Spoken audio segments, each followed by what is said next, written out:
আসসালামু আলাইকুম এভরিওয়ান, আপনাদের সবার সাথে আজকে অনেকদিন পর একটা ব্লগ শেয়ার করছি।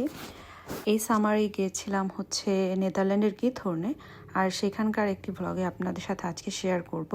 আর গিথোর্ন হচ্ছে নেদারল্যান্ডের খুবই সুন্দর ছিমছাম গোছানো ছোট্ট একটা গ্রাম, যেটা ইউরোপের মধ্যে সবচেয়ে সুন্দর গ্রাম নামে পরিচিত।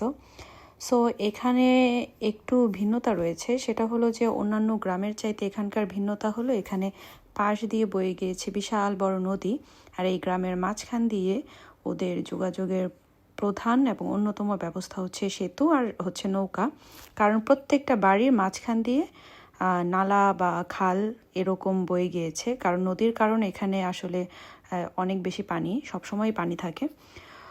সো ওরা সবসময় প্রত্যেকটা বাড়ির সাথেই নৌকা থাকে এবং প্রত্যেকটা বাড়ির সামনেই সেতু রয়েছে। 1-2 মিনিট পরপরই একটা করে সেতু, যাতে করে একটা বাড়ির সাথে আরেকটা বাড়ির যোগাযোগ রক্ষা হয় এবং ওদের যে বাজার ঘাট দোকান সব কিছু সেগুলোতে যাওয়ার জন্যই আসলে সেতুগুলো করা, এবং ওরা প্রয়োজনীয় নৌকাও ব্যবহার করে।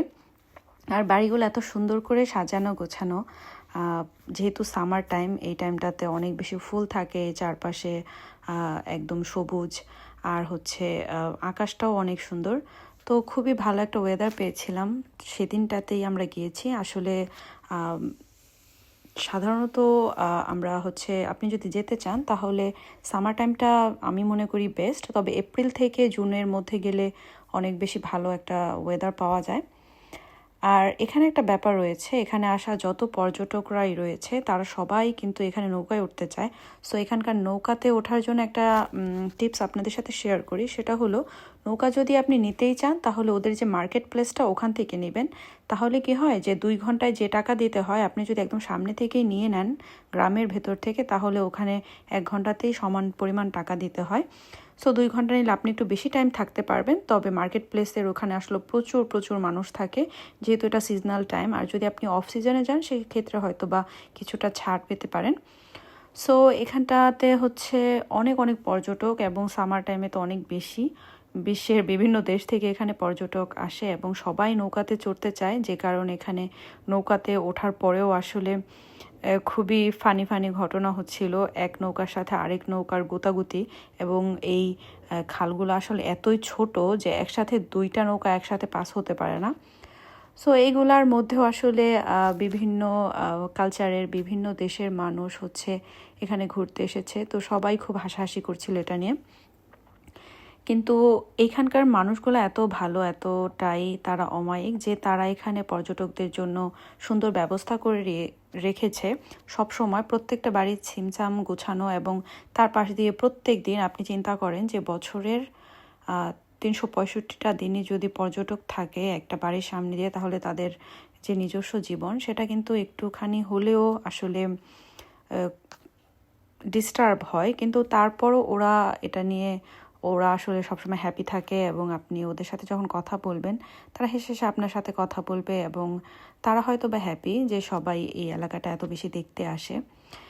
এবং এখান থেকে একটুখানি হাঁটলেই হচ্ছে ওদের মার্কেট প্লেসটা, সেখানেও অনেক অনেক মানুষ বসে থাকে যারা হচ্ছে নৌকার নিয়ে বিজনেস করছে, এবং তাদের কাছ থেকে অনেক পর্যটক নৌকাতে উঠছে এরকম আর কি। এবং সবথেকে যেটা ভালো লেগেছে যে এই এলাকাটাতে আসলে 3টা ভাষাই আমি দেখেছি খুব বেশি চলে। যেমন ধরেন, যেহেতু নেদারল্যান্ড, এখানে হচ্ছে ইংলিশটাও বেশ ভালো চলে, এবং এখানে যেহেতু প্রত্যেক দিনই প্রচুর পরিমাণে পর্যটক আসে, সেই কারণ হচ্ছে ওদের যে ভাষা সেটা তো চলেই, ডাচ ভাষা, এবং সেই সাথে হচ্ছে জার্মানির কাছে হওয়াতে এখানকার অনেক মানুষ জার্মান বলতে পারে, যেটা আমার কাছে খুবই ভালো লেগেছে। রেস্টুরেন্টে, বিভিন্ন শপে, এবং কি নৌকা ভাড়া নিতে গেলেও আপনি দেখবেন যে অনেকে জার্মান ভাষা বলছে, যেটা সত্যি সত্যি প্রশংসনীয়, এবং যেটা হচ্ছে জার্মানিতে থেকে যারা যাবে তাদের জন্য অনেক বেশি সহজ হয়। তো কথা বলতে বলতে চলে আসলাম এখানকার যে মার্কেট প্লেস ওখানে, এবং এটাই হচ্ছে মার্কেট প্লেস, এবং এখানে সারি সারি নৌকা থাকে।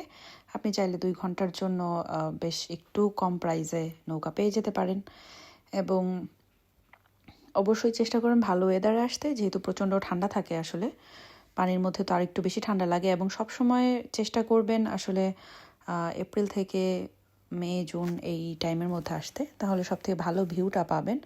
আর হচ্ছে অবশ্যই ওদের দেওয়া ম্যাপটা ফলো করবেন, আদারওয়াইজ আপনি হারিয়ে যেতে পারেন। এবং হারিয়ে গেলে যে ব্যাপারটা হয় সেটা হলো আপনি হারিয়ে যাওয়ার পরেও ওরা ওই 4-5 ঘন্টা যদি আপনি নৌকাতে থাকেন ওই পুরো প্রাইসটাই পে করতে হয়।